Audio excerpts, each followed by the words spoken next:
Guys, जैसा कि हमने पिछले एपिसोड में देखा कि फेंग जियो गॉड बनने के लिए लगातार आगे बढ़ रहा था। उसकी शक्ति गॉड से भी परे थी, इसीलिए वो पनिशमेंट किंग्स का भी खात्मा करते हुए आगे बढ़ रहा था। उसने फिफ्थ किंग को भी आसानी से खत्म कर दिया था और फिर एक साथ तीन किंग्स को भी आसानी से हरा दिया था। अब आखिर में लस्ट किंग सामने आ गई थी। फेंग जियो ने उसे मारने की कोशिश की थी और उसे पकड़ भी लिया था, लेकिन तभी लस्ट किंग ने अपनी लस्ट पावर से उसे एक इल्यूजन में फंसा दिया, जिससे फेंग जियो को अपने प्यार लिंग जुआन की याद आने लगी। अब हम देखते हैं कि फेंग जियो की बाहों में लिंग जुआन रो रही होती है और उससे कहती है, फेंग जियो, मुझे तुम्हारा कब से इंतजार था, लेकिन तुम वापस क्यों नहीं आए? क्या तुम्हें पता भी है कि तुम्हारे बिना मैंने कितने कष्ट सहे? फिर हमें उसके पास का सीन दिखाया जाता है। लिंग जुआन गर्भवती थी और बच्चे की माँ बनने वाली थी, फिर भी उसने अकेले ही अपने दिन बिताए। दिन ब दिन वो तुम्हारा इंतजार करती रही। उसने अपनी बेटी के जन्म तक तुम्हारा इंतजार किया और खुद ही उसे जन्म दिया, लेकिन उसकी बेटी बायू की बॉडी के अंदर डेमोनिक ब्लड था। वो फेंगजियो से कहती है, तुमने मुझसे झूठ क्यों बोला कि तुम इंसान हो? क्या तुमने मेरे बारे में जरा भी नहीं सोचा? जब लोगों को पता चला कि मेरी बेटी के अंदर डीमन का खून है तो सभी उसे मारने के लिए मेरे पीछे पड़ गए।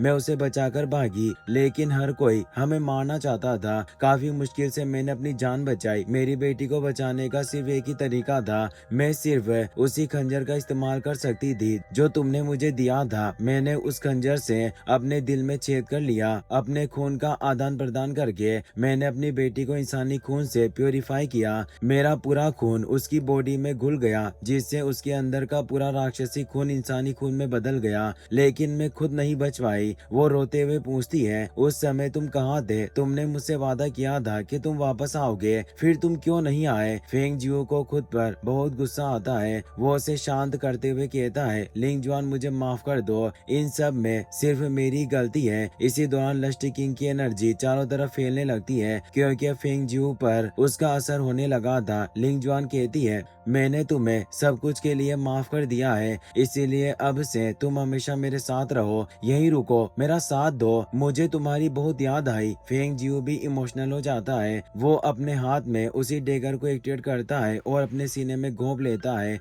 वो कहता है, मुझे माफ कर दो लिंग जुआन, मैं तुम्हारे साथ नहीं रह सकता और परलोक में भी मुझसे मत मिलना। फिर वो दोबारा अपने सीने पर वार करता है। लिंग जुआन को यकीन नहीं होता। फेंगजियो उसके आंसू पोंछता है। इसी के साथ लस्ट किंग का इल्यूजन टूट जाता है। लस्ट किंग की आवाज आती है, तुमने अपने प्यार को दोबारा ठुकरा दिया, ये उसे फिर से मारने जैसा है। तुम इतने निर्दयी कैसे हो सकते हो? क्या तुम्हारे दिल में उसके लिए जरा भी प्यार नहीं था? फेंगजियो कहता है, लिंग जुआन के जाने के बाद 15,000 दिन तक हर दिन उसने मुझसे यही पूछा, क्या तुम मेरे साथ रहोगे? और हर बार मेरा जवाब एक ही रहा, मैं उसके साथ नहीं रह सकता। मैंने हमेशा उससे अपने सीने पर वार करवाया। मैं अपने दिल को चीरने के 15,000 गुना दर्द सहने को तैयार हूँ, लेकिन इस एम्परर का फैसला कभी नहीं बदलेगा। फिर वो लस्ट किंग की गर्दन पकड़ लेता है। पूरा इल्यूजन टूट जाता है। फेंगजियो गुस्से में कहता है, तुमने मेरी लिंग जुआन का इस्तेमाल करके इस सम्राट को चुनौती देने की हिम्मत कैसे की? क्या तुम्हें लगा तुम मुझे उलझा सकती हो? तुम खुद अपनी मौत को न्योता दे रही थी। और वो उसे जोर से जमीन पर पटक देता है। पूरा पनिशमेंट हॉल तेज एनर्जी से भर जाता है। लस्ट किंग गंभीर रूप से घायल हो जाती है। वो कहती है, मैंने तुम्हारे जैसा इंसान कभी नहीं देखा।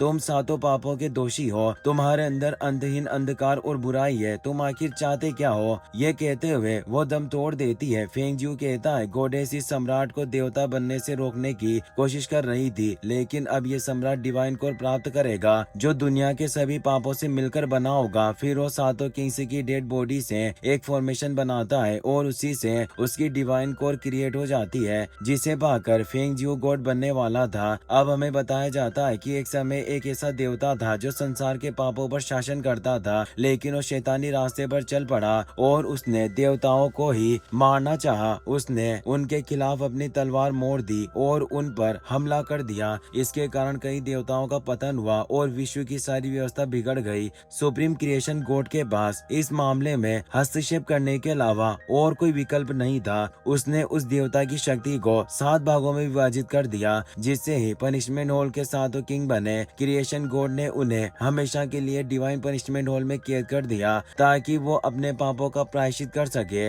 इसी से पनिशमेंट टावर देवताओं का न्याय स्थल बन गया, जहाँ पापियों पर मुकदमा चलाया जाता था। लाखों सालों से इन पाप के देवताओं को कोई भी भी पराजित नहीं कर पाया था और किसी को नहीं पता था कि अगर कोई इन 7 पापों की शक्तियों को एक साथ इकट्ठा कर ले तो पाप का देवता बन सकता है और ईश्वरत्व को प्राप्त कर सकता है। और फेंग जियो ने ये कर दिखाया था। उसने गॉड कोर को क्रिएट किया। अब वो सिन गॉड कोर पनिशमेंट टावर के ऊपर निकल आता है। चारों गॉडेस परेशान हो जाती है कि आखिर डीमन एम्परर फेंग जियो को सिन गॉड की विरासत प्राप्त करने का तरीका कैसे पता था। फेंग जियो उस गॉड कोर को पकड़ने के लिए तेजी से ऊपर की तरफ बढ़ता है। वो उसे पकड़ने ही वाला था, तभी चारों गॉडेस अपनी एनर्जी से तेज स्ट्राइक करके फेंग जियो पर हमला कर देती है और उसे रोक देती है। वो कहती है, ये पाप गॉड डिविनिटी भयानक पापों का बोझ ढोती है। एक बार जब ये दुनिया में उतरती है तो निश्चित रूप से भारी विपत्तियां आएगी। ये पूरी दुनिया को उलट पलट कर देगी। हम किसी भी कीमत पर पाप के देवता को दोबारा धरती पर उतरने नहीं दे सकते।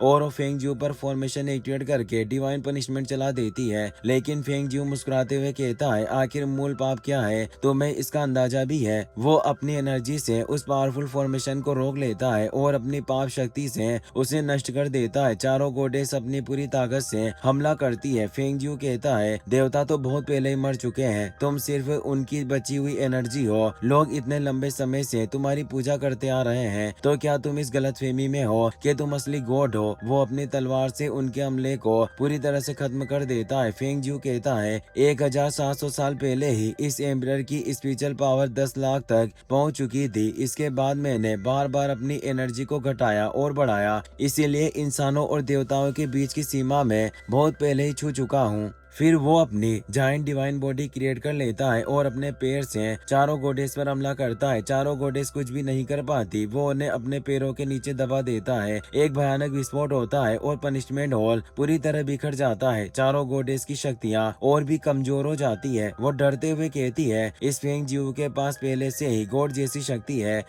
फेंग जियो एक गॉडेस को पूरी तरह से खत्म कर देता है। फिर बाकी से कहता है, अगर तुमने मुझे रोकने की कोशिश की तो ये सम्राट हर देवता का संहार कर देगा। बिस्ट गॉडेस कहती है, भगवान का कर्तव्य भविष्य की रक्षा करना होता है, लेकिन तुम्हारे अंदर हमें दुनिया का कोई भविष्य नहीं दिखता। फेंग जियो कहता है, अगर ऐसा है तो तुम्हारा भी अब कोई अस्तित्व नहीं रहेगा। और वो एक पावरफुल स्लेश से उसे मिटा देता है। बिस्ट गॉडेस की रेमनेंट बॉडी भी बिखर जाती है। लाइट गॉडेस अपनी पूरी शक्ति से अपनी डिवाइन बॉडी एक्टिवेट करती है, लेकिन फेंग जियो एक ही फिंगर अटैक में उस जाइंट बॉडी को भी नष्ट कर देता है। अब फेंग जियो गॉड कोर की तरफ आगे बढ़ता है। उसे गॉडेस की आवाजें सुनाई देती है, अगर तुम डिविनिटी प्राप्त भी कर लोगे तो भी ये व्यर्थ होगा। तुम्हारी डिविनिटी पापों पर बनी है। ये पहले ही अनंत कारावास की सील से जुड़ी हुई है। तुम यहाँ से कभी नहीं जा पाओगे, हमेशा के लिए यहीं फंस जाओगे, कभी होली डीमन कॉन्टिनेंट नहीं पहुँच पाओगे। लाइट गॉडेस अपनी बची हुई एनर्जी से फेंग जियो को लाइट सील में कैद कर देती है। तभी फेंग जियो को